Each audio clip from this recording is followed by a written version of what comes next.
invitarles a abrir sus Biblias en Mateo capítulo 16. En Mateo capítulo 16, versículos 13 al 17. ¿A quién le gusta que le hagan preguntas? Depende de la pregunta, ¿no? Depende de la pregunta. ¿A usted le ha pasado alguna vez que cuando le hacen una pregunta uno a veces dice, a ver, ¿qué contesto? Porque si contesto esto, me pueden responder esto, entonces si digo esto, es como los detectives, cuando la policía cuando te atrapa te dice, tienes derecho a guardar silencio, porque todo lo que digas puede ser usado en tu contra. En la corte, ¿no? Como que, digo, ¿qué digo para no comprometerme, no? Bueno, ¿sabe usted que a Jesús también le gustaba hacer preguntas? Y de hecho las preguntas son una forma pedagógica también para enseñar. Es parte de la pedagogía, es parte de la enseñanza, ¿no? De la forma de enseñar, un método de enseñanza en base a preguntas y respuestas y todo. Pero las preguntas siempre buscan una respuesta. Tras cada pregunta hay una intención, hay una respuesta, hay un algo. Siempre hay algo que quiere uno sacar a luz, uno quiere aclarar. Y yo quiero en esta mañana hablar de dos preguntas que Jesús hizo. Y como esas dos preguntas, de alguna manera u otra, Jesús las sigue preguntando. Y cómo nosotros también podemos responder en base a esas preguntas. Mateo capítulo 16, dije, versículo 13 al 17. 16, versículo 13 al 17. ¿Vale? Viniendo Jesús a la región de Cesarea de Filipo, preguntó a sus discípulos diciendo, y aquí viene la primera pregunta, ¿quién dice los hombres que es el Hijo del Hombre? ¿Quién es el Hijo del Hombre? Jesús. En otras palabras, le está diciendo, ¿quién dice los hombres? ¿Que soy yo? Entonces, ellos dijeron, los discípulos le dijeron, unos, Juan el Bautista, otros, Elías, y otros, Jeremías, o alguno de los profetas. Y ahora él les dice, ¿y vosotros? ¿Quién decís que soy yo? Segunda pregunta. ¿Quién decís que soy yo? Respondiendo Simón Pedro, dijo, tú eres el Cristo, el Hijo del Dios viviente. Entonces le respondió Jesús, bienaventurado eres, Simón, hijo de Jonás, porque no te lo reveló carne ni sangre, sino mi Padre que está en los cielos. Padre, te doy gracias porque tú estás en medio nuestro en esta tarde, en esta mañana, y de la misma manera como has guiado a los discípulos, guiaste a Pedro, también queremos que en esta mañana tú puedas guiarnos también, Señor, y puedas revelarnos, puedas descubrirnos, ayudarnos a descubrir, Señor, a Cristo, en la dimensión real que eres, lo que eres realmente. Ayúdanos, dirígenos, nos centramos en ti, sujetamos nuestra mente, nuestro pensamiento a la voz de tu espíritu, a la voz de tu corazón, Señor, y nos entregamos, Señor, completamente, para que tú puedas, Señor, actuar, para que tú puedas obrar en esta mañana de acuerdo a lo que cada uno de nosotros necesita de parte tuya. Muchas gracias, Señor, en el nombre de Jesús. Amén y amén. Dos preguntas que buscan respuesta. Primero, ¿quién dice los hombres que es el Hijo del Hombre? Segunda pregunta, ¿y vosotros? ¿Quién decís que soy yo? Estas preguntas a mí me despiertan otras preguntas. Por ejemplo, ¿por qué Jesús hace estas preguntas? ¿Con qué objetivo Jesús está preguntando? ¿Cuál es la intención que Jesús hace esta pregunta? ¿Qué creen ustedes? ¿Cuál es el objetivo de Jesús para preguntar esto? Saber lo que piensan los discípulos. ¿Sí, Ana? Conocer lo que ellos están pensando realmente de quién es él. Conocer lo que la gente pensaba de él y conocer lo que los discípulos pensaban de él. Perfecto, ¿estamos de acuerdo? Sí. Yo no creo que haya otro motivo, simplemente eso, tan claro como saber lo que ellos pensaban. Ahora, ¿por qué Jesús quería saber lo que la gente pensaba? ¿Le interesaba? ¿Saber lo que estaban hablando de él? ¿Saber lo que estaban hablando de él? Okay. ¿Sí? Esa era la intención. ¿La intención que él había en el corazón de ellos? ¿Vale? ¿Sí? ¿Vamos bien? ¿Había algo allí? Jesús lleva 3 años de ministerio y si tú has trabajado 3 años, es bueno saber los resultados que yo he obtenido. ¿De verdad? Jesús no era un pasota que llegaba y decía, vale, yo ya he hecho lo que tenía que hacer, ahora búsquense la vida, ahora es problema de ustedes. No. Él quería saber la impresión que tenían las multitudes, pero en forma especial lo que pensaba el grupo íntimo, sus discípulos. Entonces tenía una intencionalidad Jesús. Jesús esperaba de ellos una respuesta. A él le interesaba lo que la gente opina. A Jesús le interesa lo que opinan las multitudes, sí. Pero a Jesús también le interesa lo que opinas tú. ¿Cuál es la opinión que a ti más te interesa? ¿La de las multitudes o de tu gente cercana? ¿Cuál es la que tiene más valor para ti? La gente cercana. Si a mí me preguntan, ¿qué opina mi vecina o mi vecino? Para mí no tiene ningún peso comparado con lo que opina mi mujer de mí, lo que opina mi hija de mí, o mi hijo de mí. ¿Me explico? Me voy explicando. Siempre hay una intención, siempre hay un interés mayor. Jesús, claro, le interesaba lo que opinaban las multitudes, pero en la medida que uno va leyendo el pasaje se da cuenta que la intencionalidad de Jesús era descubrir lo que pensaban sus discípulos de él. ¿Qué grado de impresión tenían ellos también? ¿Vale? ¿Me van siguiendo la idea? Ahora, quiero otra pregunta. Esto a mí estas preguntas, me salta otra pregunta. ¿Qué tipo de respuesta Jesús quería recibir a esas preguntas que le había dado? ¿Qué tipo de respuesta? ¿Una respuesta positiva? ¿Una respuesta teórica? ¿Una respuesta de diccionario? ¿Una respuesta emotiva? Me voy explicando. Porque cuando nosotros damos respuestas, las respuestas pueden ser netamente cognitivas o pueden ser respuestas muy llenas de afecto. ¿Me van siguiendo la idea? Las respuestas pueden ser muy diferentes y en ese afecto yo puedo demostrar cariño, ternura, cercanía, o simplemente puedo demostrar indiferencia con mi respuesta. Me voy explicando. O puede ser simplemente una respuesta cognitiva, donde yo simplemente doy una definición, como estas respuestas que dan los alumnos cuando el profesor pregunta, ¿no? ¿En qué año se descubrió América? Y contestaron. 12 de octubre. El 12 de octubre de 1000. Informativa, que no tiene ningún grado de sentimiento. Bueno, algunos, sí, fuimos madre patria, ¿no? Yo estoy a este lado del charco y digo madre patria. Madre patria, hay cosas aquí que no pueden dar. Vale. Pero a lo que voy yo, ¿qué tipo de respuesta esperaba Jesús? Una respuesta positiva. Una respuesta positiva, ¿no? Por ejemplo, ¿qué respuesta esperaría de la multitud que lo hubiesen dicho? ¿Ah? ¿Qué tipo de respuesta positiva? ¿Que eres hijo de Dios? ¿Que eres un profeta? Bueno, eso respondieron, es un profeta. ¿Es una buena respuesta o no es una mala respuesta? ¿Cómo consideran ustedes? Que habían dicho que era un profeta. La multitud, el pueblo reconocía que era un profeta. ¿Era bueno? ¿Bueno? ¿Sí? ¿Sí? ¿Bueno? ¿Una buena evaluación? Para nosotros, bueno, vale, si a ti te dijeran que eres un profeta, bueno, diría, ¿no? Tienes pocas cosas, es un profeta, algo, ¿no? Vale. Jesús, ¿cómo se sentiría diciendo que eres un profeta? Jesús tiene que haber mirado eso. Bueno, lo vamos a dejar ahí. Vale. Muy bien, correcto. Y la respuesta que da Pedro. ¿Qué esperaría Pedro perdón, no que dio Pedro, pero Jesús se le hizo a sus discípulos? ¿Qué tipo de respuesta esperaría Jesús de sus discípulos? ¿Ah? La que dio Pedro. Estaría esperando eso. Vale, perfecto. A ver, hay dos tipos de cosas. Yo veo aquí que Jesús está esperando que la gente... Mira, hay una diferencia entre definición y significado. Hay una diferencia entre definición y significado. Hay mucha gente, y de hecho uno lo ve, que es muy bueno para las definiciones. Por ejemplo, una definición es, ¿qué es lo que es un cuadrado? Polígono de 4 lados cuyos ángulos son rectos. Claro, porque puede ser pero los 4 ángulos son rectos. Igual. Polígono. Una definición. Es una definición. Yo puedo definir cosas. Yo puedo definir a Jesús y decir, tú eres el Cristo, tú eres el Mesías, tú eres el ungido.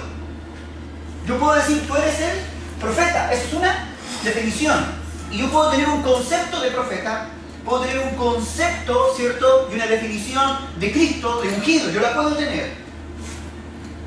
¿Me voy explicando? ¿Quién soy yo para ti? Mi Padre. Pero el que yo sea su Padre es una definición. Pero esa definición requiere un significado. ¿Por qué soy tu padre? Porque yo te engendré en tu madre, ¿no? Muy bien.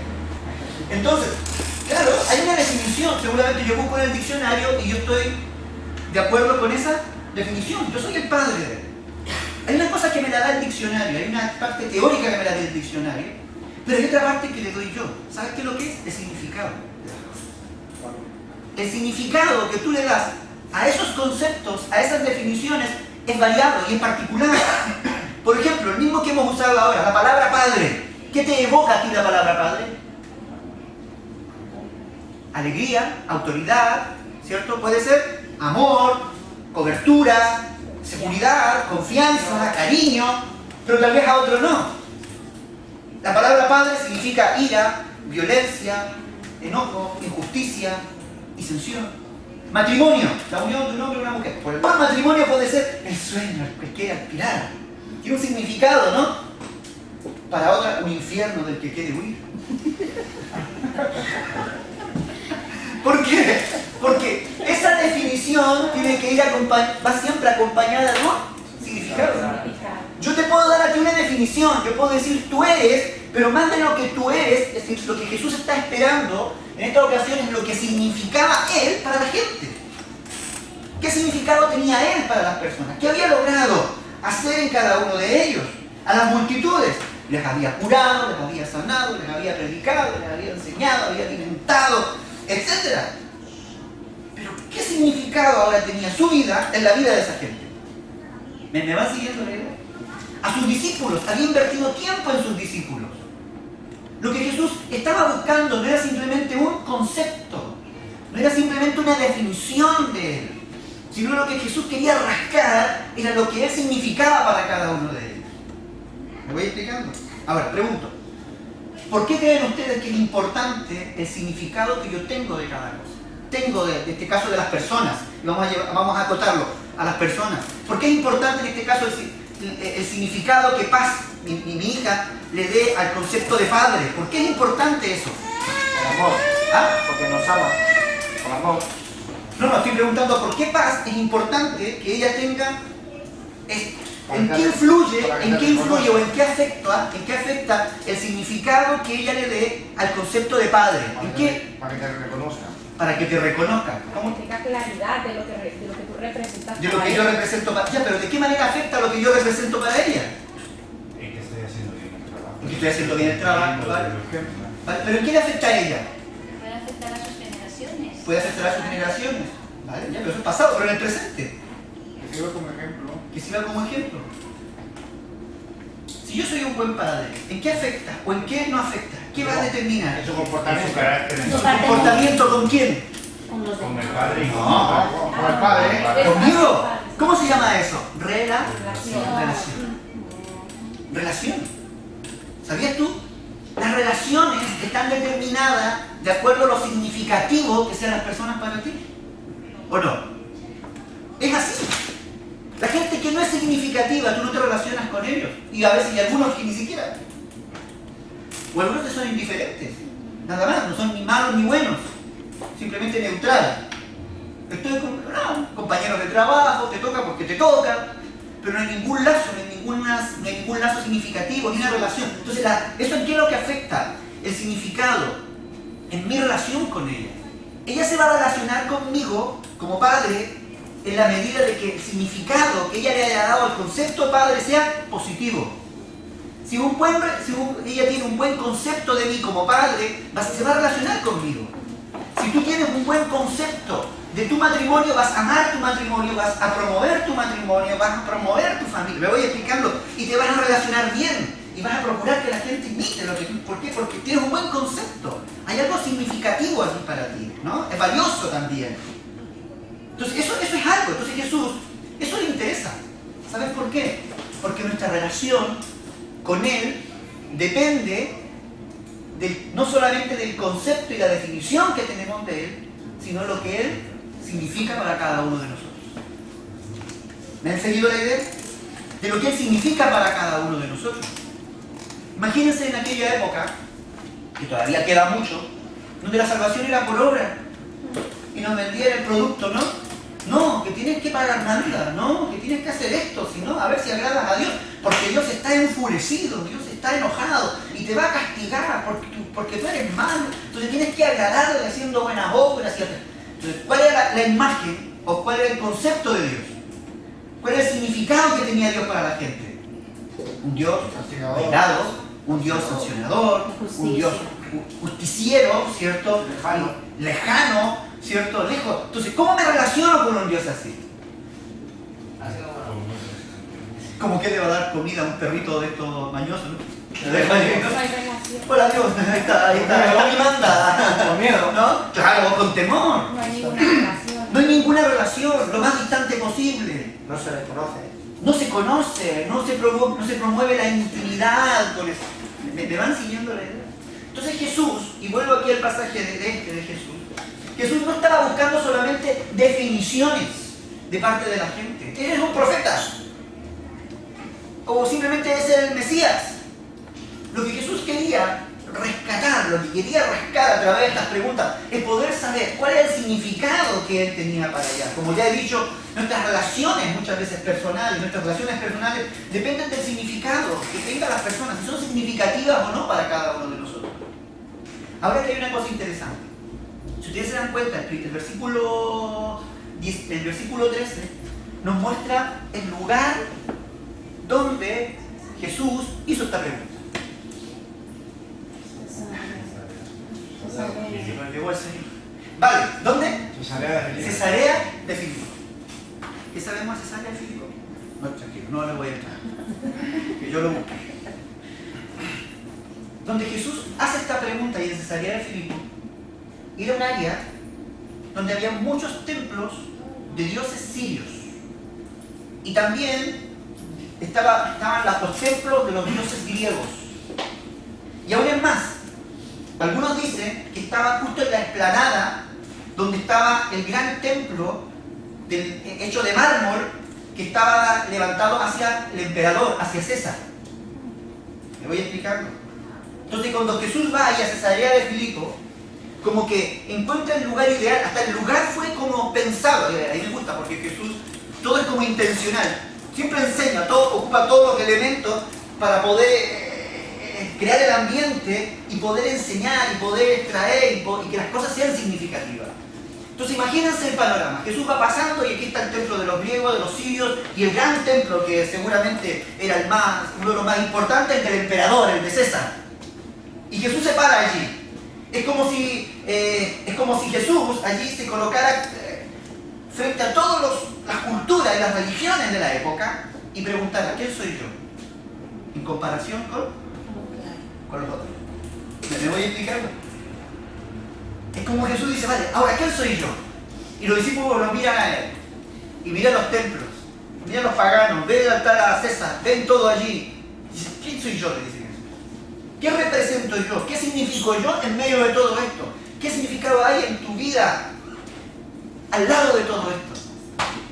¿Sabes? A mí me impresionaba porque pareciera que hay una cosa con la que nosotros siempre estamos luchando. ¿Qué significa Jesús para nuestra vida? ¿Qué significan las palabras de Jesús para nuestra vida? ¿Qué significa el ejemplo de Jesús en nuestra vida? Cuando vemos el telón de fondo, muchas veces, las fiestas, la cultura, el pensamiento de la sociedad, el pensamiento moderno, me voy explicando, cómo la política se va desarrollando, y de pronto Jesús se levanta en medio de esta cultura, de esta sociedad, la que vivimos hoy, estoy llevándola a esta época, y Jesús dice, muy bien, en medio de todo esto que tú ves, la corrupción, la idolatría, el paganismo, el desenfreno, la inmoralidad, etc. ¿Qué soy yo? ¿Qué significado tengo yo? ¿Qué pinto yo en medio de todo esto? ¿Te das cuenta? Ahora yo pregunto, si le preguntamos a la calle, salimos a la calle y le decimos a la gente, ¿quién es Jesús para ti? ¿Qué diría la gente? ¿Qué significa? ¿Qué significado tendría? Un buen filósofo, ¿cierto? Sí, es un hombre que dio ejemplo. Algunos por ahí te dirían, no, ¿qué es Jesús? Se lo inventaron. Hasta algunos te dirían, se lo han inventado. Depende de quién le preguntes. ¿Ah? Depende de quién le preguntes. Va a depender, obvio, va a depender. pero todos de ellos van a compararlo o lo van a mimetizar con el telón de fondo. Es uno más, es un filósofo más, un mito más, una creencia más, respetable para ti, te sirve a ti, pero a mí no. ¿Te das cuenta? Entonces Jesús se mimetiza ahí en Cesarea de Filipo y les pregunta a sus discípulos, ¿qué dice la gente? ¿Y qué hizo él? Veamos la respuesta. Veamos la respuesta. Dos respuestas. La primera, ¿quién decía a los hombres que eran? Uno decía que era Juan el Bautista. El otro era Elías. El otro, Jeremías o algún otro profeta. O algún otro profeta. Eso es lo que la gente preguntaba, lo que la gente comentaba, lo que la gente decía. Cuando ibas allí al bar, mientras tomaban café, no, si tiene que ser un profeta. Otros, no, ese tiene que ser Juan el Bautista que ha resucitado. No, otros por allá, ¿no? Mientras hacían la compra del pan, a lo mejor, ¿no? El Oliver. No, ese tiene que ser Jeremías, que ha resucitado y ha vuelto a estar. Es un profeta, es un buen hombre. Y el comentario, el cotilleo de la gente, hablando acerca de Jesús. Ahora, una pregunta, y un poco relacionada con lo que decíamos antes, recuerden. ¿Qué tal la opinión que tenía la gente? ¿Era buena o no era buena? ¿Qué creen ustedes? Una definición, ¿no? Era una definición, ¿vale? La definió como profeta, ¿vale? ¿Era buena o era mala? ¿Era positiva? Bueno, ¿sería significativo para ellos que Jesús fuera un profeta? Sí. ¿Sí? De acuerdo a la definición, significaba lo que significaba. Pero yo quiero que veamos un poco lo que significaba ser profeta. Para la cultura. Claro. Para esa cultura, ¿no? En primer lugar lo están confundiendo con un Elías. Lo están confundiendo con un Jeremías. Estos son personajes importantísimos. Dentro de la cultura judía son importantísimos. Es decir, están diciendo, si es de los profetas, de los buenos. Lo están comparando con los buenos. Están comparándolo con los buenos. Pero luego dicen, o algún otro. Es decir, uno identificarlo, debe ser profeta, pero si no es Jeremías, no es, bueno, puede ser que sea uno de los profetas, pero debe ser de los buenos. Recuerden que Juan el Bautista era como el predicador de moda. Era el predicador de moda de aquella época dentro del pueblo judío. Los tenía todos revolucionados, los tenía todos de cabeza, pidiendo perdón, bautizándose en el Jordán. Todo el mundo estaba conmovido, un tipo que los confrontaba a la clase religiosa, a la clase política, y no tenía miedo. Era un tipo revolucionario. Lo están confundiendo también con este tiene que ser como Juan el Bautista, o debe ser Juan el Bautista. Si le estaba dando un buen nivel. Pero ¿saben cuál es la diferencia? Que su nivel seguía siendo un nivel humano. Jesús, por muy profeta que era, la gente lo seguía viendo como un hombre. Un hombre más, un profeta más, u otro profeta, uno más, entre todos los profetas. Ahora, si el profeta era humano, entonces era un profeta imperfecto. De hecho, a Jeremías, ¿cómo lo trataron? ¿Alguien sabe de Jeremías? ¿Dónde desarrolló su ministerio Jeremías? En la cárcel. Toda su vida la pasó en la cárcel. Profetizaba desde la cárcel. Cuando tú lees el profeta Jeremías y el libro de Lamentaciones, él no está en el palacio del rey, no anda por los campos, él no va a la escuela de profetas y enseña, no. Él está en la cárcel. ¿Por qué? Porque cada vez que abría la boca, al rey no le gustaba que lo que decía, así que te quedas en la cárcel. Y los que gobernaban al lado del rey eran los falsos profetas. Entonces Jeremías, todo su ministerio desarrolló en la cárcel. Quedó libre al final, cuando ya vino la invasión de los babilonios. Sennacherib conquistó ahí Israel y se los llevó cautivos para Babilonia. Recién ahí Jeremías ve la luz y queda en libertad. Pero gran parte de su ministerio lo desarrolló en la cárcel. En otras palabras, eres profeta, pero eres vulnerable. Eres profeta, pero estás al alcance, estás a mi altura. Yo puedo hacer lo que quiero contigo. Elías, era grande el profeta, pero lo quisieron matar. Perseguido por Jezabel. Puede ser muy profeta, pero cuando llega el momento de faltarte el respeto, yo no tengo ningún problema en faltarte el respeto, no tengo por qué darte reconocimiento, y voy a por ti. ¿Qué hicieron con Juan el Bautista, el otro gran profeta? ¿Cómo muere? Ni un respeto por el Juan el Bautista, por muy grande que era. A ver, que desde el punto de vista significativo, claro, tenían un significado, pero eran hombres humanos, limitados, terrenales, débiles y vulnerables.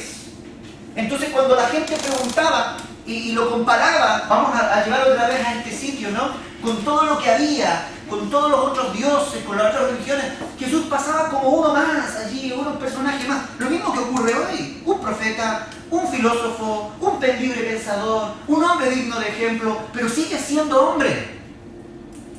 Y ¿sabes? Muchas veces para nosotros Jesús no pasa de ese nivel. Muchas veces para los cristianos no pasa de ese nivel. Simplemente quieren tener un encuentro intelectual con Cristo. Quieren tener un encuentro racional con Cristo. A veces quieren tener simplemente un encuentro allí afectivo con Cristo. Pero nada más. No son capaces de ver a Cristo en su plena dimensión. Ahora veamos la otra respuesta. La respuesta de Pedro. ¿Qué es lo que dice Pedro? Y vosotros, le dice Pedro. Aquí la cosa es fácil hablar de lo que opinan los demás. Pero ahí cuando Jesús dice, ¿y tú qué piensas? ¿Y tú qué piensas? ¿Qué piensas tú de esto? No te voy a poner nervioso. Pero me voy a explicar, es diferente a que si yo le digo a José, ¿qué piensan tus hermanos de Jesús? Él me diría, mira, Daniel piensa eso, la Melanie no sé qué piensa. La Antonella menos, porque anda saltando correcto. ¿No? Pero si le digo, ¿tú qué piensas? Es azúcar helado, porque ya es hablar de sí mismo. Y cuando los discípulos hablan de la multitud es una cosa. Pero ahora esto está, ¿y vosotros qué pensáis? ¿Qué deciden? Porque esto es lo que Jesús quería saber. La multitud siempre lo había visto a la distancia. Entonces seguramente tenían motivos para tener una evaluación, un concepto, una definición, un significado de Jesús tal vez distante. Pero no era porque Jesús quisiera ser distante, sino porque ellos nos habían acercado más. Pero ahora llegaba la pregunta más importante y tal vez la más relevante para Jesús. ¿Y vosotros con quiénes he caminado, he dormido, he sudado, he pasado conflictos? ¿Y vosotros qué pensáis de mí? ¿Quién decís que soy yo? Pero Pedro no se la pensó dos veces. Tú eres el Cristo, le dice. El Hijo del Dios viviente.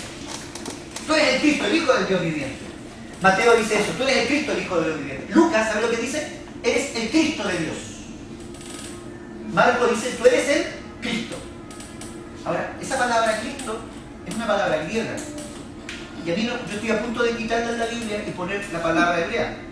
O la palabra que significa Cristo. La palabra Cristo significa ungido, significa Mesías. Y de verdad que a mí, cuando tú lees y dices, tú eres el Mesías, o tú eres el ungido, suena diferente, ¿no? Al menos en nuestro lenguaje suena diferente.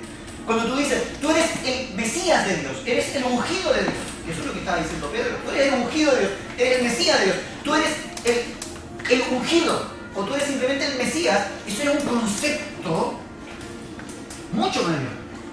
Porque el ungido era eso, el que tenía la unción, la gracia. Pero aún es más, el Mesías. Yo aquí no quiero alargarme. ¿Cómo voy de tiempo? Media hora, voy bien. No, menos de media hora. El concepto de Mesías es importantísimo. El Mesías encerraba todas las grandes funciones importantes que tenía el liderazgo del pueblo de Israel. En primer lugar, el Mesías iba a ser el rey libertador. El rey libertador. Iba a ser el sacerdote perfecto. Iba a tener la palabra, el vocero de Dios perfecto. Si cumplía todos los ministerios relevantes, él los iba a cumplir en su persona, para traer libertad, para traer gobierno, para traer paz a la humanidad. Y su gobierno y su ministerio, vamos a decirlo así, se iba a desarrollar a nivel mundial, no solamente local, sino que mundial. Y eso es lo que esperaba la gente de aquella época. Entonces cuando Pedro está diciendo, tú eres el Mesías, tú eres el ungido, está diciendo es que tú eres el libertador que nosotros esperábamos. Tú eres el ungido, el aprobado por Dios, que estábamos esperando por siempre. Tú eres el que tiene la palabra, que habla en nombre de Dios y actúa en nombre de Dios y gobierna en nombre de Dios. Tú vienes a reinar, vienes a hablar, pero también eres el que intercede por nosotros en nombre de Dios, nos representa a nosotros, la función de sacerdote, en nombre de Dios. A ver, yo sé que estoy hablando de muchos conceptos a la vez. Por eso que cuando Pedro dice esto, Jesús le dice, muy bien, no te lo ha revelado carne y sangre. ¿Por qué? Porque el significado, no la definición, yo te estoy definiendo definición. Pero cuando yo te digo estas cosas para ti pueden carecer de significado. porque estoy dando definiciones. Estoy explicando lo que es. Pero el significado se lo da cada uno. ¿Te das cuenta? ¿Qué significa a ti que Jesús sea un libertador? ¿Qué significa para ti que Jesús sea tu Salvador? ¿Qué significa para ti que Jesús sea tu mediador? ¿Qué significa para ti que Jesús representa la palabra viva de Dios actuando allí, hablándote, relacionándote, que sea Dios mismo hablando a través de la persona de Cristo? Que cuando Cristo hablaba era Dios hablando. Y que es Dios no que era, sino que sigue siendo Dios hablando a nuestra vida a través de su palabra. No sé si me van siguiendo la idea.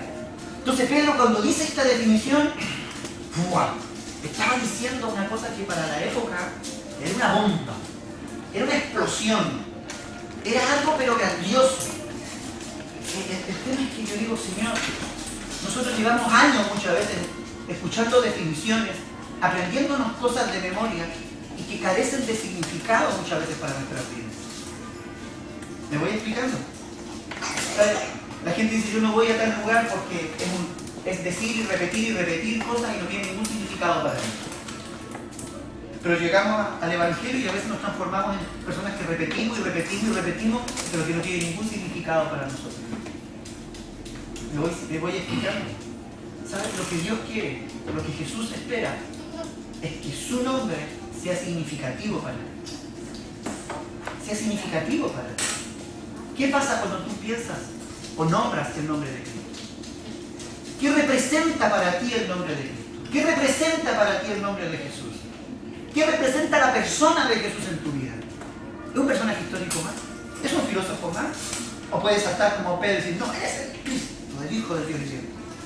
Es lo más grande que puede haber. Es lo más sublime que puede haber. ¿Sabes? Porque ese significado que tú le das a ese nombre de Cristo es lo que a ti te permite relacionarte con Él. ¿Sabes por qué la gente no adora a Dios? Porque Dios no es significativo para ellos. Porque a veces tu adoración y tu alabanza es tan mezquina, es tan pobre. Es porque Dios todavía no significa mucho para ti. No te das cuenta lo que Él es. Me voy explicando. ¿Cuántas veces se han encontrado en un lugar con una persona famosa y ustedes no tenían ni idea que era famosa? ¿Ah? ¿Les ha pasado? Y a lo mucho se hacen un selfie así. Y por ejemplo viene un amigo y mira el selfie y dice, oye, ¿y ese no es un actor de cine? ¿Cuál es un actor de cine? El que está atrás contigo en la foto, conmigo en la foto, un actor de cine. Oye, no, este tipo, pero si yo nunca he visto su... No, pero que un actor de cine es famoso, hombre, es famosísimo. Y tú no lo sabías, no tenía idea. Porque si yo hubiese sabido que ese era un actor de cine famoso, yo le pido hasta un autógrafo, ¿no? Y le busco conversación o algo. Le voy explicando. Eso nos pasa muchas veces con Jesús. Jesús camina a nuestro lado, Jesús nos saca del pecado, Jesús nos liberta, Jesús nos provee, Jesús nos da una palabra, Jesús intercede por nosotros, Jesús ha venido para ser nuestro Salvador, todo lo que es, pero puede pasar sin pena ni gloria al lado nuestro. Tu adoración depende de lo significativo que Él es para tu vida. Depende de lo grande que es. ¿Sabes? Y Pedro añade una coletilla aquí. Porque no solamente dice, tú eres el Cristo, sino que luego dice, el Hijo de Dios viviente. Porque dentro de su torpeza, seguramente, porque Marcos y Lucas solamente dicen, tú eres el ungido, tú eres el Cristo, pero es como que quiere reafirmar la idea, tú no eres cualquier persona, Jesús. Tú eres el Hijo de Dios. Tú eres Dios. Y como Dios te mereces la adoración, te mereces la alabanza, te mereces el reconocimiento, te mereces el respeto. ¿Qué significa Cristo para ti? ¿Quién es Dios para ti? Si Jesús se parara aquí y te mirara a los ojos y te dijera, ¿quién soy yo para ti? ¿Qué dices tú de mí? ¿Qué dices tú de mí? ¿Qué dices tú de mí? Ahora, Jesús le pregunta, ¿qué dices tú de mí? ¿Te das cuenta? ¿Qué hablas tú de mí, hija? A la demás gente. No lo digas. Porque ella hablará de mí de acuerdo a cómo será lo que yo significo para ella. ¿Me voy explicando? Tú hablas de Jesús, de lo que Jesús significa para ti. Tan simple como es. ¿Te da vergüenza Jesús? ¿Te avergüenzas de Jesús? Entonces no hablas de Él. Te acobardas, te da miedo. Admiras a Jesús, entonces hablas de Él. Te gusta adorarme, te gusta estar, escucha sus palabras, sus enseñanzas. Termino con esto. ¿Cómo descubre Pedro que Jesús es el Mesías? Que Jesús es el Hijo de Dios. ¿Cómo lo descubre? Por revelación. ¿Por revelación? Por revelación. Por eso que dije cómo descubre, porque la palabra de revelación significa descubrir. Eureka, dijo alguien por ahí, ¿no? Eureka. Lo he pillado, lo he descubierto. Insight, se me encendió, lo vi, lo descubrí, lo entendí, lo capté. ¿Cómo llega ese significado? Dice, no te lo ha revelado carne y sangre. A esta conclusión, tú no llegaste simplemente por un mero trabajo racional humano, sino que te lo ha descubierto mi padre. Mi padre. Y entonces mi padre, claro, yo soy Dios, soy hijo de Dios, soy Dios, él es mi papá. Mi padre te lo ha mostrado, mi padre te lo ha revelado. ¿Sabes? Hay algo que el Padre quiere revelarnos, hay algo que el Padre quiere descubrirnos. La palabra revelación es quitar el velo y dejar al descubierto algo que está oculto. Hay algo que Dios quiere que descubramos. Él quiere que descubramos a Cristo. Y que ese Cristo, al ser descubierto, vaya tomando cada vez mayor significado en nuestras vidas. Cuando recién llegamos al Evangelio, nuestro nivel de conocimiento de Cristo es mínimo. Y nos asombramos de lo que es. ¿Se acuerdan cuando recién llegaron al Evangelio? ¿Y cómo hablaban de Cristo? De lo que habían descubierto. Y le hablaban hasta abajo del agua, hablaban al amigo, al vecino, al pariente, se molestaban, que ustedes seguían hablando y seguían hablando. ¿Se recuerdan? Porque iban descubriendo cosas. ¿Y por qué luego todo eso se pierde? ¿Por qué? ¿No hemos acostumbrado tal vez a esa relación? ¿No hemos acostumbrado a lo que hemos descubierto? ¿O hemos dejado de descubrir? ¿Sabes? Pero eso no es problema de Dios, ese es problema nuestro. La Biblia dice que Jesús dijo que Él iba a dejar el Consolador, iba a dejar al Espíritu Santo, que Él nos guiaría a toda verdad. Es decir, ¿quién nos guía a conocer a Cristo? A descubrirlo, el Espíritu Santo. El Espíritu Santo quiere, Dios quiere, el Padre quiere, de la misma manera como guió a Pedro para que descubriera cada día más a Jesús y vaya descubriendo más de Él. Él quiere también guiar tu vida para que descubras más de Él y no te canses de admirarlo, para que Él no deje de ser significativo para tu vida. Por el contrario, sea la persona más admirable, más respetable, más que la capacidad de asombro no la perdamos. A veces perdemos, dejamos de asombrarnos, dejamos de admirarlo, y con eso se va nuestra alabanza, se va nuestra adoración, se va nuestro reconocimiento a Él, y terminamos mirando a Jesús como un personaje más. Eso no puede ocurrir. Jesús no es un personaje más. Jesús es el Hijo de Dios. Jesús es lo más grande, lo más maravilloso que pudo haber existido en esta tierra. Ahora no está en la tierra, está en el cielo, intercediendo por nosotros. Pero lo más grande y maravilloso que a ti y a mí nos pudo haber pasado fue encontrarnos con Él. Y Dios no quiere que tú lo pierdas. Que eso no carezca de significado para tu vida. Que Cristo sea lo más importante para ti, lo más valioso para ti. Jesús es la piedra de gran precio. Jesús es el tesoro escondido. Jesús es el evangelio mismo que ha sido puesto en nuestras manos. ¿Para qué? Para que lo valoremos, para que lo cuidemos, para que lo compartamos también, con otros. ¿Quién es Jesús para ti? ¿Quién es Jesús para ti? ¿Qué significado tiene Cristo en tu vida? ¿Qué significado tiene Cristo en tu corazón? ¿Qué significado tiene Cristo en tu familia? ¿Es solo un concepto que dentro del background, ¿cierto?, de todas las religiones es uno más? ¿Es un recuerdo más dentro de todos los que tienes? ¿O es la piedra principal en tu corazón, la roca sobre la cual tu vida se edifica, el sol sobre el cual tu vida gira? ¿Qué es lo que es Jesús para ti? Estemos de pie y vamos a orar al Señor.